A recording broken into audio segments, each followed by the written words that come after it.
dream destinations, exceptional cruises, polar adventures. Welcome to Beyond the Horizon, the podcast that takes you where the journey truly begins. A production of Area Voyages.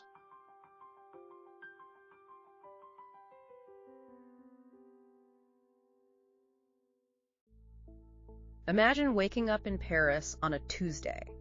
The air is, crisp, the coffee was absolutely perfect, and you have exactly one day dedicated to high culture. Oh, I can already see where this is going. Right. So you've planned the outfit, you've memorized the map, and you walk across that massive historic courtyard toward the iconic glass pyramid of the Louvre. You can basically already picture the Mona Lisa.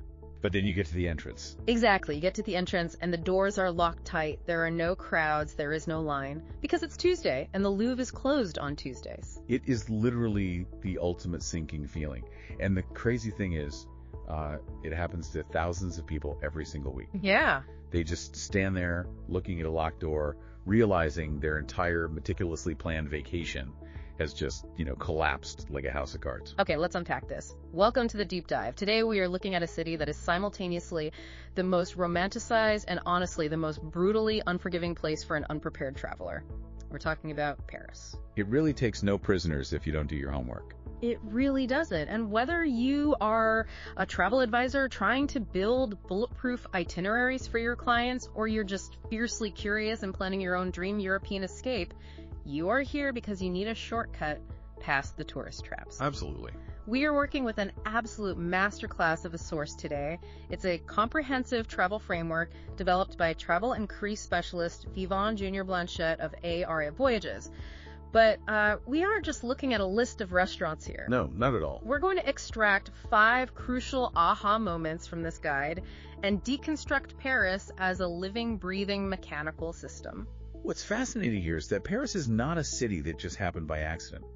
It is the product of what urban planners call deliberate urbanism.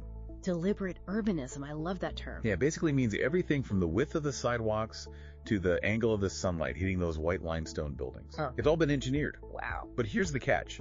If you try to experience that carefully engineered system using a modern, hyper-optimized checklist mentality, the city will actively fight you. It pushes back. It absolutely punishes you. That is exactly the dynamic we need to explore first, because we live in this era of travel hacking, right? We want to conquer a city. Oh, totally. The 3-day sprint. Right. We want to bag the monument, get the photo of the Eiffel Tower, and just sprint to the next arrondissement. Yeah. But if Paris is deliberately engineered, it feels like it has a hidden speed limit. It does. It fundamentally rewards time and punishes a tight schedule. Yeah. That's actually the central thesis of the guide. Let's talk about the physical mechanics of that, because I think about Georges-Eugène Haussmann in the 19th century. He essentially gutted the old medieval Paris, right? He's the reason the city looks the way it does today. Precisely. I mean, before Haussmann, Paris was this dark, suffocating maze of really narrow medieval streets. Very unsanitary, from what I understand. Extremely. It was prone to massive cholera epidemics because there was just no airflow and no sewage system. And politically, those narrow streets were incredibly easy for revolutionaries to block with barricades. Oh, sure. Les Miserables style. Exactly like that. So, Emperor Napoleon III tasks Haussmann with ripping it all up. Haussmann designs these massive, sweeping boulevards. But the critical mechanism here is proportion. What do you mean by proportion? Well, the width of a Parisian boulevard relative to the height of those uniform 6-story buildings creates a very specific psychological effect on the pedestrian. Oh, I see. It changes how you walk. Yes. Like if you are in Manhattan, surrounded by towering skyscrapers, the architecture forces your perspective upward, and the narrow sidewalks combined with the grid system, it compels you to move quickly. It's an architecture of transit. You're just trying to get somewhere. Right. But Haussmann's Paris, with the wide sunlit sidewalks and that consistent horizon line, it removes the architectural urgency. It literally enforces the concept of the flaneur. The urban wanderer. Exactly. The 19th century French idea of someone who strolls the city just to experience it, not just to get from point A to point B. The boulevards were designed as outdoor living rooms. The cafes spill out onto the pavement so you can watch the theater of the street. So when tourists arrive with a rigid spreadsheet trying to sprint from the Arc de Triomphe to Notre-Dame, they are fighting the literal architectural psychology of the city. The friction is just immense. Which brings us to the currency of time.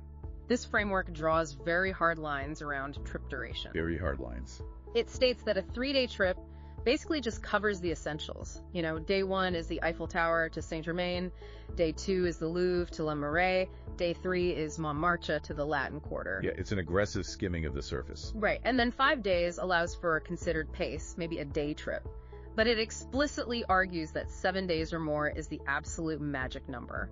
That's when the city reveals its personal side. It's the point where you actually start to feel the rhythm of the city. But wait, I have to push back on this. Go ahead. For a vast majority of people, taking 7 continuous days off just to sit in one single city feels wildly indulgent. Honestly, it sounds a bit elitist. I hear that a lot, actually. Right. How does a travel advisor justify telling a weekend warrior client, no, you really need a full week in Paris, when the client just wants to see the highlights and move on to Italy? You justify it by managing the psychological expectation of the trip. Okay. How so? A 3-day trip guarantees a level of stress that undermines the whole financial investment of the trip. If a client wants that transcendent, life-altering European experience, they need margin. The argument for 7 days is about achieving the margin required for serendipity. You can't become the flaneur if your schedule has 0 empty space. Exactly. You just become a stressed-out commuter in a beautiful city. It's basically the difference between watching a movie at 2x speed and actually watching the movie. Yeah, you get the plot, but you completely miss the art. That's a perfect analogy. But let's be practical. If someone only has 3 or 4 days, maybe they're tagging Paris onto a work trip. How do they mimic that 7-day mindset without having 7 actual days? You utilize a strategy of localized lingering. Localized lingering. Tell me more. You group your ambitions geographically. So instead of crisscrossing the entire city 4 times a day, you dedicate an entire morning to just one area, like the 18th arrondissement. Okay. You climb to Montmartre and the Sacré-Cœur early, before 9 a.m. You knock out the major monument, and that buys you the psychological margin to spend the next 3 hours just wandering. You're restricting the physical area to artificially expand the time. Exactly. You find the century-old hidden vineyards, you sit at a cafe without checking your watch. You build a firewall around a neighborhood for a few hours. I love that. But that kind of peaceful wandering is entirely dependent on removing the stress of the major tourist sites. Oh, absolutely. You can't peacefully wander Montmartre if the back of your mind is terrified about whether you'll actually get into the Louvre later that afternoon. Which brings us to the fundamental paradox of modern travel in Paris. Right, the non-negotiables. To afford the luxury of getting lost, you must brutally lock down your core logistics first. The framework is completely uncompromising on this. Advance booking. Advance booking is 100% non-negotiable for the Big Four. The Eiffel Tower, the Louvre, the Catacombs, and Versailles. Arriving without a ticket for these in peak season means either a 3-hour queue or flat-out denied entry. You have to book 48 to 72 hours out at the absolute minimum. It's like securing front row concert tickets. You wouldn't just show up to the stadium on the night of the show and expect to walk in. You'd be laughed out of the parking lot. So what does this all mean for the traveler? How do we balance this rigid military-style booking requirement with the romantic spirit we just talked about? It means understanding the operational quirks so they don't ruin your day. Like your intro, the Louvre is closed on Tuesdays. Such a brutal realization for people. And the Musée d'Orsay is closed on Mondays. If you don't know that, your itinerary is dead on arrival. Let's look at the mechanics of why these specific sites are so strict, starting with the Louvre. I always think of it less like a museum and more like a hydraulic funnel. That's incredibly accurate. It's a physical structure originally built in the 12th century as a medieval fortress. It was never designed to accommodate 30,000 human beings a day. The fluid dynamics of crowd control there are a nightmare. When you have tens of thousands of people trying to push through choke points designed for a few dozen aristocrats, the system just fails. So hence the timed entry tickets. Exactly. If you show up without one, you're trying to force water into a pipe that's already bursting. And once you're inside, the scale is paralyzing. The framework explicitly warns against trying to, quote-unquote, see the Louvre. You can't.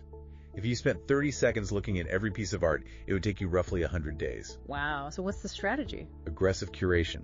Focus on the Denon wing. That's where the Mona Lisa, the Venus de Milo, and the Winged Victory are. And honestly, a guided tour changes the context entirely. Because they skip the line.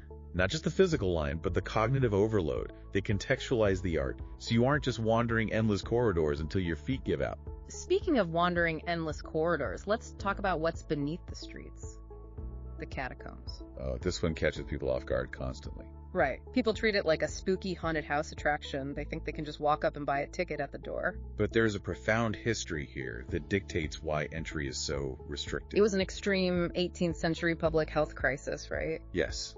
By the late 1700s, the cemeteries in central Paris, especially the Cimetière des Innocents, had been taking in bodies for nearly 1,000 years.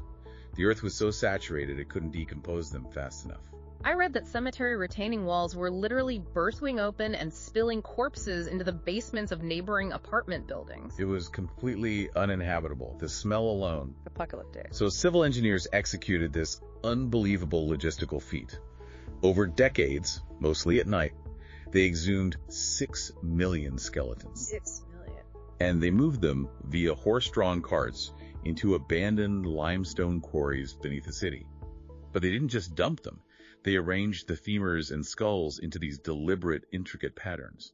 So when you understand that you are walking through a massive civil engineering solution to a historical plague, the necessity of timed entry makes total sense. You're descending 20 meters underground into narrow tunnels.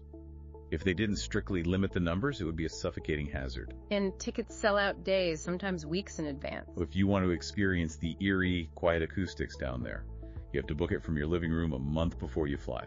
Now, the same strict logistical reality applies to the Palace of Versailles, right? Absolutely. Versailles is not just a museum, it is an expedition. Because it requires taking the RERC train out of the city. Let's actually clarify that terminology for a second, because train acronyms in Paris confuse everyone. Oh, constantly. You have the Metro, which everyone knows, but Versailles requires the RER. What is the functional difference? The Metro is the highly dense underground capillary system within the city limits. Short distances between stops. The RER is the heavier commuter rail network. Okay. Larger trains, fewer stops, and it shoots far out into the suburbs. Versailles is a 40-minute ride on the RERC.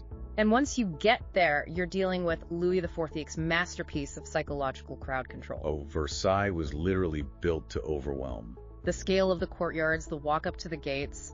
It was designed to make foreign dignitaries feel physically small and insignificant before they even saw the king. And that architecture of intimidation still works today. Totally. When you arrive with 10,000 other tourists on a summer Tuesday, the palace will conquer you if you aren't prepared. Which means pre-booking your entrance to the Hall of Mirrors and timing your visit for the weekend fountain shows. Okay, so we've talked about pacing and military level logistics, but this framework offers a secret weapon. A meta strategy that sidesteps the chaos almost entirely. The best kept secret. Yes, and it challenges the most ingrained cultural cliche about Paris. The mythology of Paris in the spring. We have been completely indoctrinated by this idea. There are jazz standards about April in Paris, Audrey Hepburn movies, blooming chestnut trees. Are we really saying the song got it wrong? We're saying global tourism has outgrown the romance of the song. Spring is undeniably beautiful, but the secret is out. The crowds build relentlessly from April onward. And then you hit summer. Summer's chaotic. Paris sits in a basin, so in July and August, the heat gets trapped. And remember, a lot of older buildings and cafes don't have air conditioning. And the sociological rhythm of the city completely breaks down in August. The famous Parisian exodus. Yes, les autistes. A massive percentage of residents simply abandon the city for the coast for the entire month. So local bakeries and bistros just close down completely? Yep.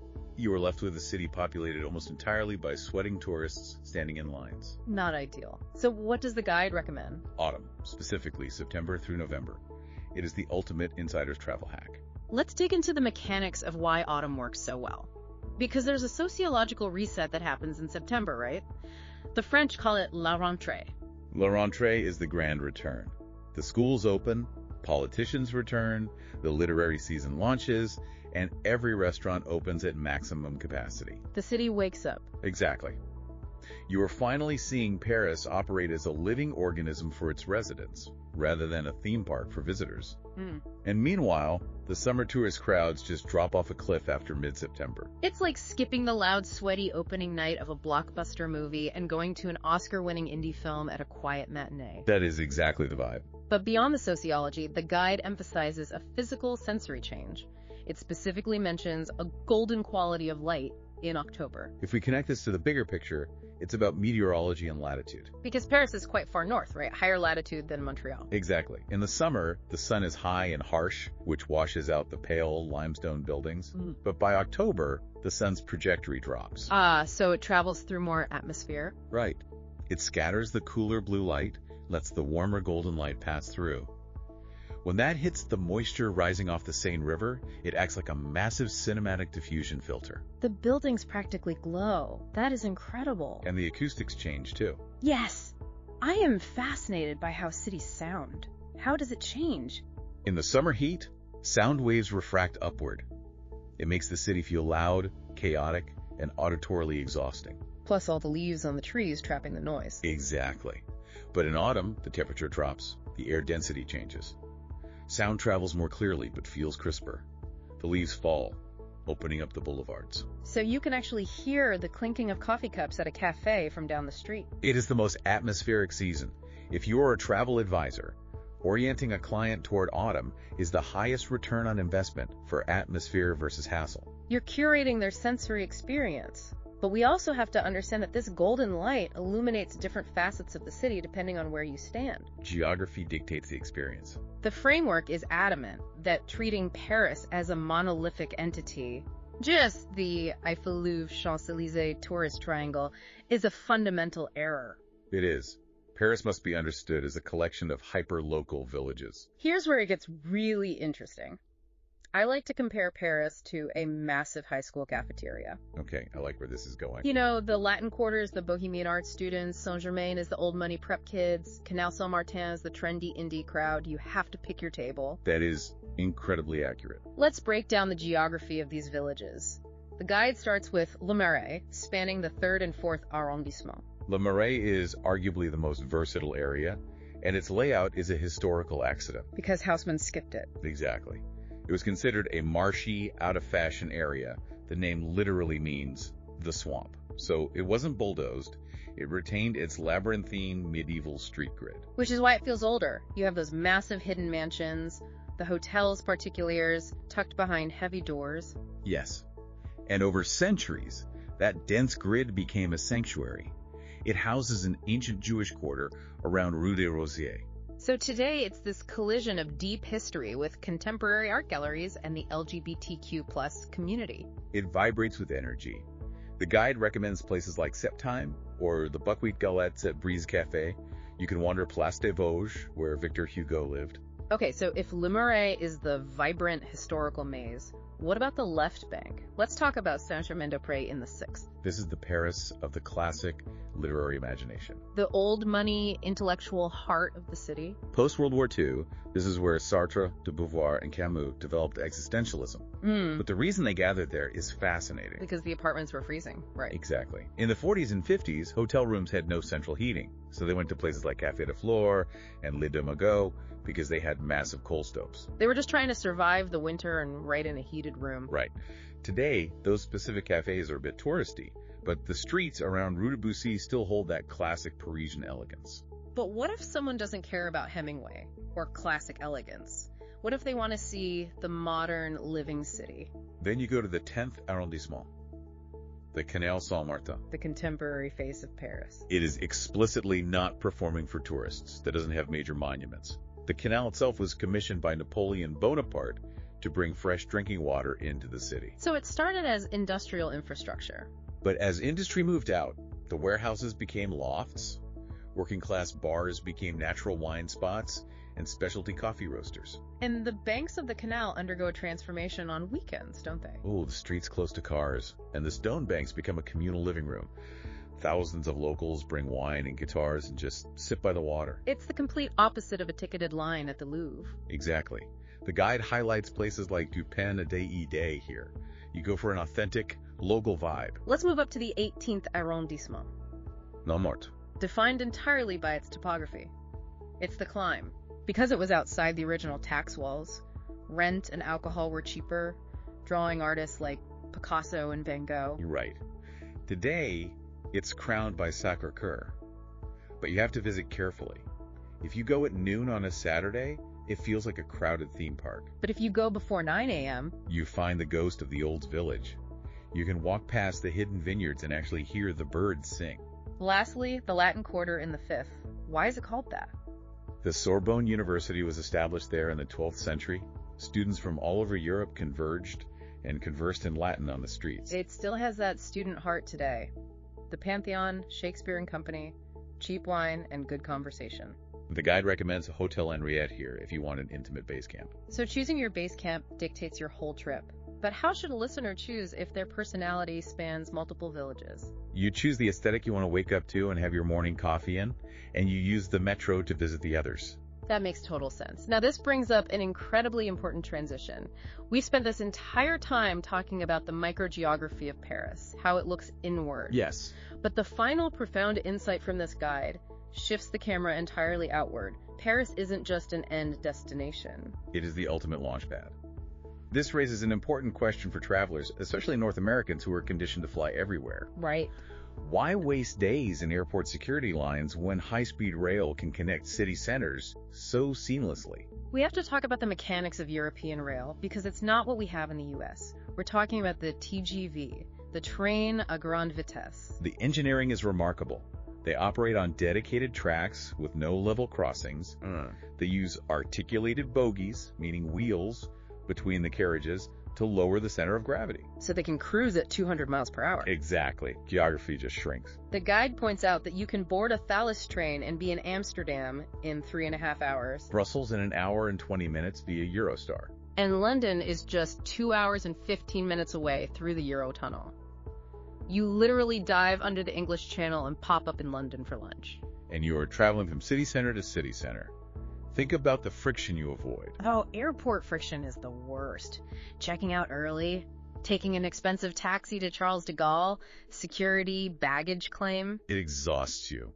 With the train, you walk into Gare du Nord 15 minutes before departure, sit in a spacious seat, and watch the landscape blur past. But let me play devil's advocate here. Okay. We just spent the first half of this deep dive arguing that Paris requires 7 days to understand. Aren't we contradicting ourselves by telling people to jump on a train to Amsterdam after day 4? Not at all. If you only have 1 week, stay in Paris. But if you have 2 or 3 weeks, you don't compress Paris just to fit in a flight. You give Paris its 7 days, and then use the train to fluidly transition to the next destination. It's like Paris is the center of a wheel, and the train lines are the spokes. You don't have to leave the wheel to appreciate the mechanism. That's a great way to look at it. And the domestic day trips are unbelievable. Under 2 hours to the Loire Valley for Renaissance Chateau or Lyon for food culture. But Champagne really caught my eye. Reims is just an hour and 20 minutes away. And the mechanism behind the wine is underground, right? The ancient Roman chalk quarries. Yes, the crayères. The chalk maintains a constant temperature, perfect for fermentation. You can leave urban Paris, tour deep underground cellars, see the Gothic cathedral where kings were crowned, and be back for dinner. Incredible. And the guide also mentions Chartres. Chartres is brilliant itinerary design. It's the antidote to the crowds of Versailles. It's dominated by its cathedral, high Gothic architecture. The engineering innovation there is the slang buttress. It moves structural support to the outside, allowing walls to be replaced with massive stained glass. The famous 12th century Chartres blue glass. Exactly. It's contemplative, deeply spiritual. You set an ancient blue light without fighting 1,000 smartphones. You build tension in the dense city and release it in the rural silence. It's perfect. It synthesizes the whole philosophy. Time is currency, logistics buy freedom, autumns is the secret, neighborhoods define the experience, and the station is your gateway. Absolutely. To you listening right now, whether you're planning a trip or just armchair traveling, you now have the code to solve the puzzle of Paris. But I want to leave you with one final thought. Okay. We've spent an hour exploring Paris as a masterpiece of deliberate urbanism. It was designed centuries ago to encourage wandering, human connection, and slow living. Built for humans. Right. But look at the modern cities we build today. They are grid-based, built for the automobile, optimized for moving from a private garage to an office.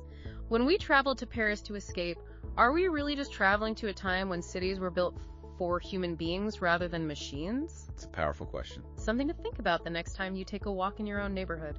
Thank you so much for joining us on this deep dive. Wishing you well on whatever journey you take next. You've been listening to Beyond the Horizon, the podcast by Area Voyages. The full article for this episode is available at www.areavoyages.com. Remember to like, share the podcast, and leave a review to help promote our work. Subscribe to the channel so you don't miss anything. Until next time, safe travels.